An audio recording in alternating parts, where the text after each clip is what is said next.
I'm pretty sure most of you all heard about this by now, but Andrew Yang has decided to boycott MSNBC. And he has some tweets about it. And I'm going to pull those up for you guys so you can see them.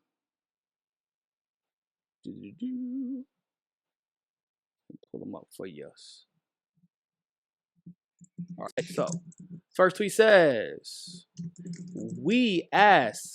was asked to appear on MSNBC this weekend and told them that I'd be happy to after they apologize on air, discuss and include our campaign consistent with our polling, and allow surrogates from our campaign as they do other campaigns. They think we need them and we do not. He goes on to say, they've omitted me from their graphics 12 plus times, called me John Gang on air, and given me a fraction of the speaking time over 2 debates, despite my polling higher than other candidates on the stage. We talked about this. At some point, you got to call it. The whole time we have gotten stronger. This is actually bad for MSNBC. It's true. It will only get worse after I make the next debates and keep rising in the polls. The people are smarter than MSNBC would like to think. It's hard to find disagreements with any of that. What do you think about the boycott? I think it's good. I think we should have been boycotting MSNBC for longer than that. I mean, yeah, I that's think true. it shouldn't have taken you that too. What do you think about Yang specifically doing it? Like, do you feel like he's justified? What do you think his goals are? Well, we were kind of talking about this, but I don't know. Yang has that kind of. I don't want to be insulting, but he kind of cares about his ego, and that's kind of an understatement. So I do feel like he is using this to kind of make people feel bad for him and support him. I think that could be part of it, and just to feel like he's famous. That hashtag was trending for like that whole day. Yeah, it was trending pretty. But yeah, it was really basically it was trending like number 1. It was starting at number 4, but it was within like the top 5, all day.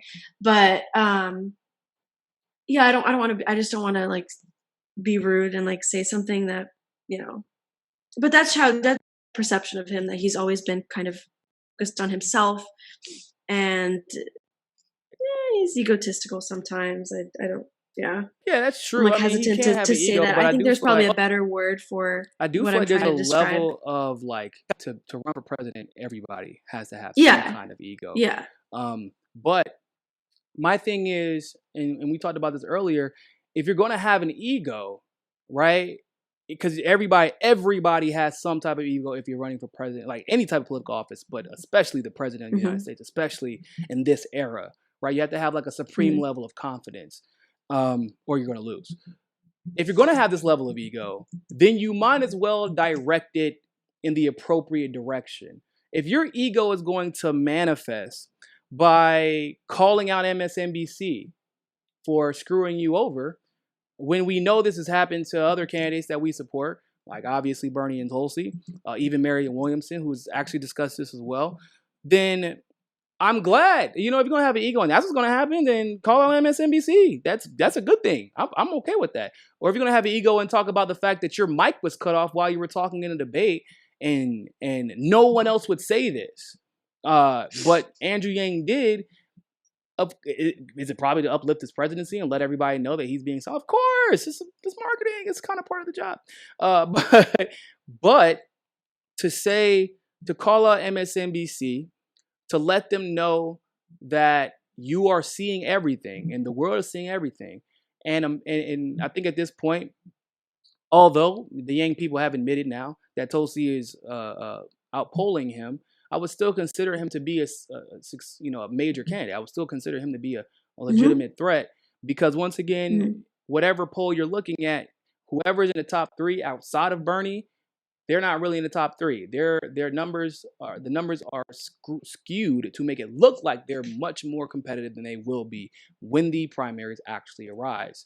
So, and when you combine Yang's online movement with his record-breaking fundraising records and things like that, he's clearly a top candidate. So when a top candidate calls you out, even if when nobody had been, so if the people who otherwise probably wouldn't even have been paying attention to Yang, he probably has a lot more attention now than he did, just debating and talking about the issues, just because people we've seen, whether it's Tulsi standing up to Hillary in the DNC 2016 and obviously calling out Hillary recently, if whether it's Bernie calling out the Democratic establishment in 2016 or Yang calling out the Democrats for cheating them on the debate stage, or Marianne Williamson going on television and saying, yo, I've been getting treated worse by the Democrats and I've been a Democrat my entire life.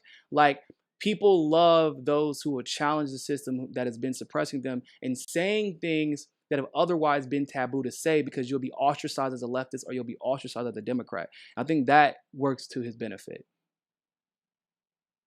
Yeah. I think it also increased his favorability, just like among like Bernie people, Tulsi people, because listen, even if it's not necessarily driven by some kind of ulterior motive. I think that's like too much. That's a reach. But whatever his real motives may be, I feel as though it makes people respect him for being brave. Brave enough to stand up directly. And it's the same thing I say about Bernie too. Because some people think that if you can respect a move like this, and that must mean you support him, or you gotta, I don't know if he's a progressive. I don't know if I would quite go that far, but I think that once again, this is more proof that, yeah, he is imperfect, but the establishment doesn't like him. And it's probably because of how malleable he is, to be real with you. The good thing about an ego, once again, that works out for us. Politics is all about using people's self-interest against them, by the way. Fun fact from Niko. You can have that for free. But it's with everything. So with Yang, his ego and his desire to be seen as this star of humanity, because that's basically what he is, it also is a driving factor behind why he will move on certain issues, left or otherwise, when he gets pushed. And so that makes him a problem for the establishment, especially because the more the establishment tries to push him in one direction, he goes the other way just to stand them up, to show that he's bigger than they are. Like, if you look at the MSNBC thing, look at the way he changed his UBI, like, it's like he goes out of his way to piss them off if he thinks he can get away with it. And he thinks it'll be well received by his base. So So just like I feel about Bernie, because people, I don't know why people keep thinking that Yang's foreign policy is that much different than Bernie's. They're basically the same. They basically, truck in and they participate in manufacturing of consent. Well, they'll both say we want to cooperate, but like obviously I've studied Bernie's foreign policy pretty well. Like, there are a couple of things where Yang goes further. But I think with pressure, though, with pressure, Bernie would end up just accepting the positions that Yang has already seems like taken. With pressure, they go in two different directions for pressure, right? It's like Bernie will capitulate to get something else done, or at least if he thinks he can get something else done, he'll capitulate on one thing just to get something else done, even if that one thing could cost lives. But Yang is weird. Yang is like, fuck you. Like, I'm going to do what I want. And if you're telling me to go left, then I'm going to go right and then throw a concert about it. Like, that's just kind of who he is. So, like, I still consider him an outsider, although they say he's an establishment splinter cell, basically, or sleeper cell. And I'm like, I don't think he's that complicated of a person. I think he's just not good on foreign policy. He's trash on foreign policy. But does that make Yang unique? It seems like most of the quote unquote left is trash on foreign policy at this damn point. Like, you got Green Party presidential candidates trafficking in Russiagate rhetoric. So, like, what's our standard? Can't be you have to agree with them, you don't have to agree. The standard should be, in my humble opinion, you push people left and stop pretending like your candidate is perfect. That should be the standard. Because Lord knows, half of me and Sophia's conversations are pushing Tulsi left and figuring out the best way to bring new facts to help her understand, because obviously she's a presidential candidate and a congresswoman. She don't have time to look up everything that we're looking up. So we kind of like talk about, well, we should cover this because it will help give her guidance and a little bit more perspective on a major issue that she may not have time to look up all the details about, right? How many Tulsi supporters did you see online pushing Tulsi to speak about Bolivia? Right? Almost just as many as you saw Bernie supporters, but Bernie supporters being a little bit more obnoxious about it, to be honest.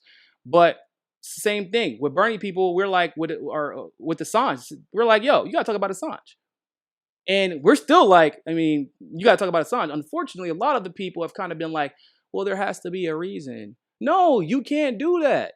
You can't just say there has to be a reason. Not when you can make a whole video about a CIA whistleblower, or not CIA, a CIA asset who's pretending to be a whistleblower.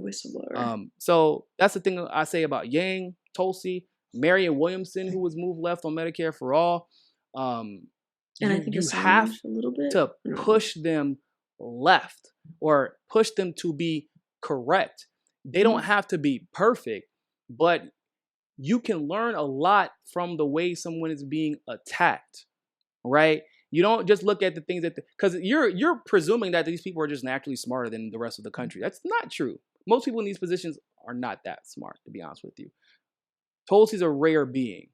Bernie is intelligent when it comes to a lot of domestic policies and how the mechanisms can work to help the general labor force. He's like, Yang is really good at understanding automation in the different ways, but that doesn't mean they're political experts. It doesn't mean any of them are political experts, and we assume because someone says something different or wrong, right? Something they say could be factually wrong or at least misleading, that they're being nefarious instead of just not being good on it.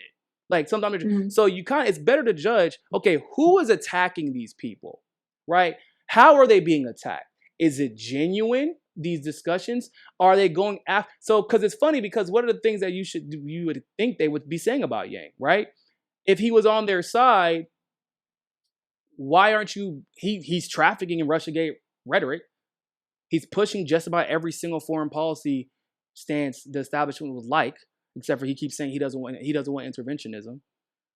So basically, like I said, almost the same thing as Bernie, seemingly. And yet they're not celebrating that part. So why not? Why? Matter of fact, the only time they tee him up during the debates is to get him to talk foreign policy, to say, look, he agrees with that. Okay, now shut up, Yang. Don't talk about anything else.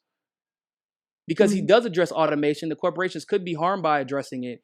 And that's a big deal to the donors. So just because we don't like what Yang has to say all the time doesn't mean he's nefarious. It just could mean he's an egotistical guy who gets wrong, and because he's not that smart on certain issues. It's okay. We're human. I'm not as smart on some issues as I would like to be. But if I say something that's wrong, does that mean I'm nefarious? No. It just means I might not be as smart as I would like to be in the issue. So.